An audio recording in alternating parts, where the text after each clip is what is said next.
vamos a hablar acerca de los trastornos de ansiedad.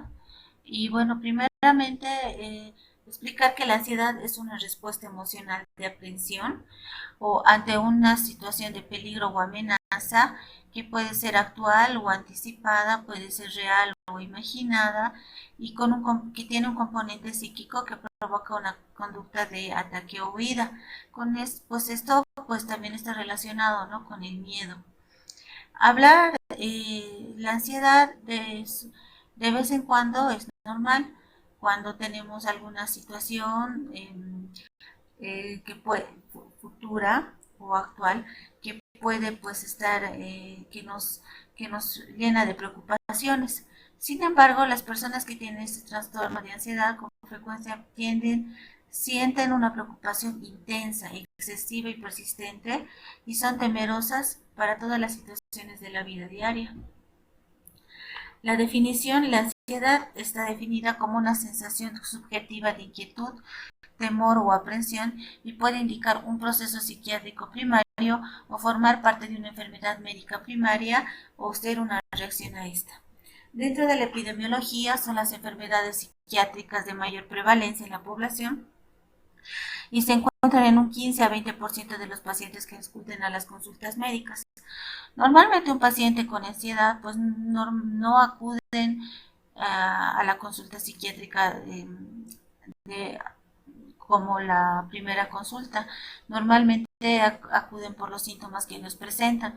Pueden ir a cardiología, a neurología, a neumología, a reumatología y pues estos son los que normalmente nos derivan los pacientes a la consulta de psiquiatría. Dentro de la clasificación, pues los trastornos de ansiedad es un tema bastante largo y lo vamos a tratar de resumir en los trastornos de angustia, de ansiedad generalizada, los trastornos fóbicos, los trastornos por estrés postraumático y los trastornos obsesivo-compulsivos. Bueno, el trastorno de angustia pues tiene una prevalencia de por vida del trastorno en un 2 a 3%. Los ataques de angustia comienzan de modo repentino y se manifiestan en términos de 10 minutos y por lo regular muestran una resolución en el lapso de una hora. Pero la característica pues es que los síntomas están exacerbados, ¿no? Entonces, entre la etiología, el trastorno de angustia muestra una agregación familiar que es concordante entre 30 a 45 de los gemelos monocigotos y mediante pruebas de detección en el genoma se han identificado locus de riesgo probables. Los ataques agudos de angustia al parecer guardan relación con mayores descargas noradrenérgicas en el locus coeruleus. El goteo intravenoso de lactato sódico desencadena un ataque en el 66% de los sujetos con trastornos de angustia y tienen mayor sensibilidad a los síntomas somáticos, lo cual desencadena crisis de activación encefálica cada vez más intensas y así se desencadena el ataque de angustia o la crisis de ansiedad.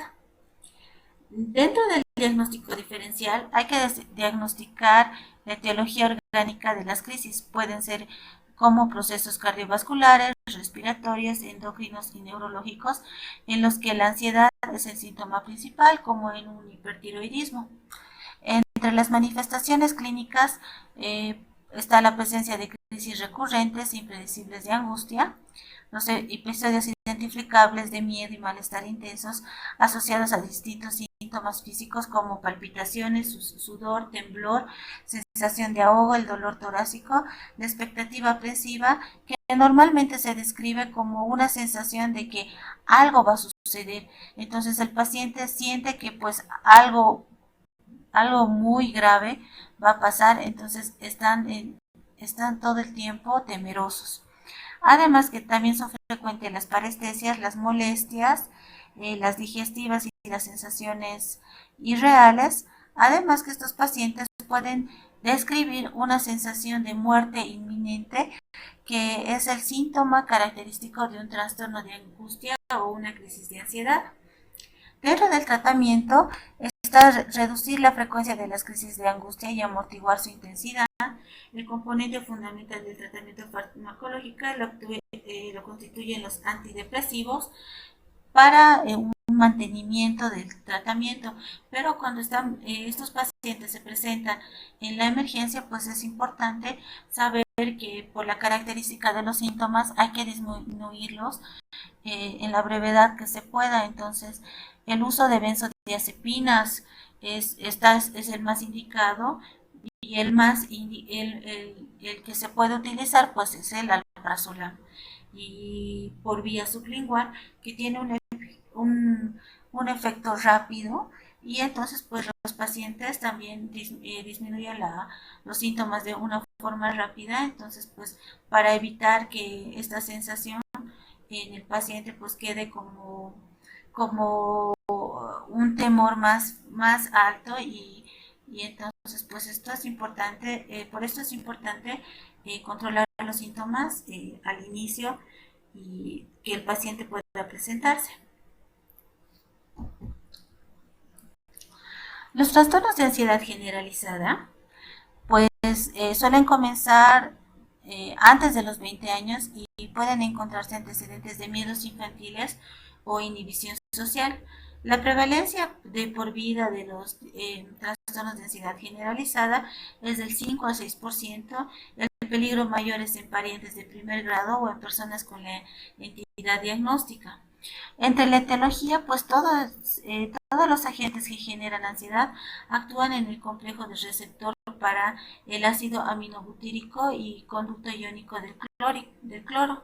Se piensa que las benzodiazepinas se unen a dos lugares receptores del GABA diferentes: el tipo 1 con amplia distribución neuroanatómica, y el tipo 2 concentrado en el hipocampo, el cuerpo estriado y la neocorteza.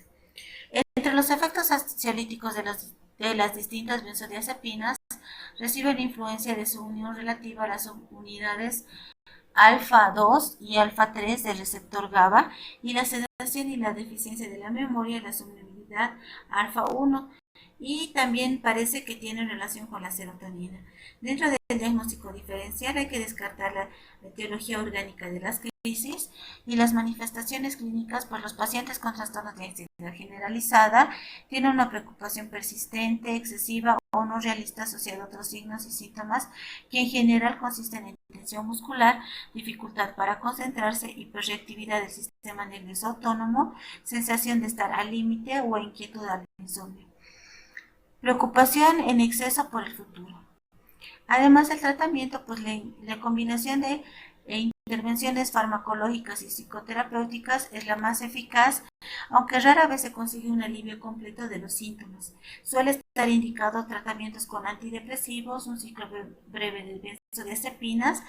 La suspensión de las benzodiazepinas de acción más prolongada puede llevarse a cabo mediante el descenso progresivo y gradual de la dosis a lo largo de 6 a 12 semanas.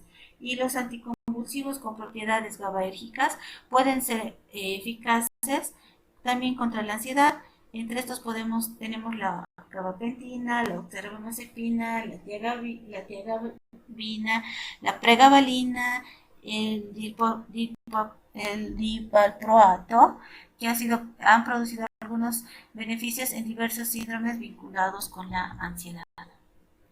Entre los trastornos fóbicos, pues son más frecuentes y afectan alrededor del 7 al 9% de las mujeres de la población. Se afecta el doble de mujeres en comparación con los varones. Los tipos, pues los más frecuentes tenemos a la claustrofobia, que es el miedo a los espacios cerrados, el miedo a la sangre, el viajar en aeronaves, la fobia social. Pues la fobia social hay que tomar en cuenta que se caracteriza por un miedo específico a situaciones sociales o actividades donde la persona se ve expuesta a desconocidos o a un posible examen o valoración por terceros. Como ejemplos podemos citar el mantener una conversación en una fiesta, usar baños públicos o conocer extraños. En cada caso, el afectado sabe que su miedo es irracional y exagerado respecto a las circunstancias. El contenido específico de cada fobia puede ser variado, y pues es importante, es importante saber, ¿no?, que estos miedos, pues aunque sean irracionales para el paciente, llegan a ser reales. Entre las manifestaciones clínicas, pues las características fundamentales de los trastornos fóbicos es un miedo intenso, persistente a objetos o situaciones, de modo que la exposición a ellos puede provocar una reacción de ansiedad inmediata. El paciente evita el estímulo fóbico y esta evitación suele deteriorar su funcionamiento profesional o social. Y las crisis de angustia pueden ser desencadenadas por el estímulo fóbico o aparecer espontáneamente. Entre el tratamiento tenemos los antiadrenérgicos como el propanolol a dosis de 20 a 40 miligramos antes del acontecimiento. Normalmente esto se puede utilizar para fobias sociales y parecen lograr sus efectos al evitar la aparición de las manifestaciones periféricas de la ansiedad, la sudoración, la taquicardia, palpitaciones. Los inhibidores de la monoaminoxidasa alivian la fobia social de manera independiente de su actividad antidepresiva, y la paroxetina, la sertralina y la venlafaxina tienen la aprobación de la FDA para el tratamiento de la ansiedad social. Las benzodiazepinas pueden ser útiles para reducir la conducta de evitación temerosa, pero lo más importante pues es la psicoterapia. Normalmente pues hay psicoterapias dirigidas eh, para las psicoterapias individuales, pues son muy útiles para este tipo de pacientes. Dentro del trastorno de estrés postraumático, entre el 5 al 10% de los estadounidenses en algún momento de su vida satisfacen los criterios del trastorno de estrés postraumático, con mayor probabilidad la afectación de mujeres que de varones. Entre la etiología y la fisiopatología se formuló la hipótesis de que el estrés postraumático hay una liberación excesiva de noradrenalina de locus coeruleus como respuesta al estrés y aumento de la actividad noradrenérgica en los sitios de la proyección en el hipocampo y la amígdala. En teoría, dichos cambios facilitarían la codificación de recuerdos basados en miedos. En el estrés postraumático pues surgen respuestas simpáticas más intensas a estímulos vinculados con un hecho traumático, aunque están embotadas las respuestas hipoficiales o suprarrenales. Entre las manifestaciones clínicas pues es importante mencionar que en estos pacientes es probable que todo inicia después de haber sufrido un trauma o un trastorno agudo, lo que inicia en el paciente un trastorno de recurrencias. El paciente puede es incapaz de recordar aspectos específicos del trauma, aunque casi siempre lo experimenta de nuevo a través de intrusiones en el pensamiento, sueños o recuerdos, sobre todo en presencia de indicios del episodio original. Además de muchos pacientes evitan de manera activa los estímulos que precipitan los recuerdos del trauma o los evitan en realidad. Además, pues es importante que los flash que refiere de las escenas que pueden ser recurrentes. Las reacciones adversas por estrés comúnmente ceden por sí solas y de manera típica. El tratamiento entraña el uso de benzodiazepinas, así como psicoterapia de apoyo y expresión.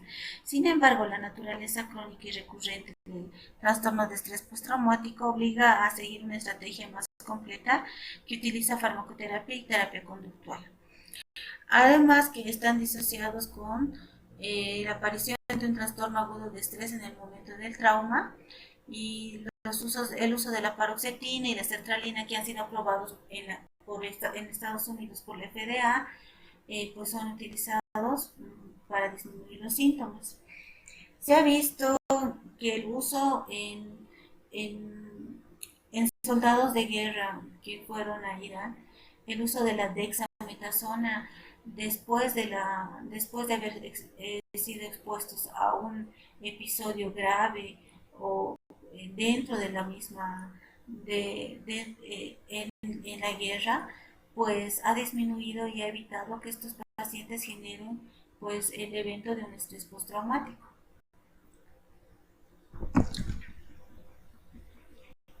Dentro de los criterios de trastorno de estrés postraumático tenemos la exposición a la muerte real o amenaza de fallecimiento, lesiones graves o violencia sexual en una de las formas siguientes: experiencia directa, presenciar en persona los hechos, saber que se produjeron hechos traumáticos con un pariente muy cercano, experimentar una exposición repetida o extrema de detalles aversivos respecto a hechos traumáticos.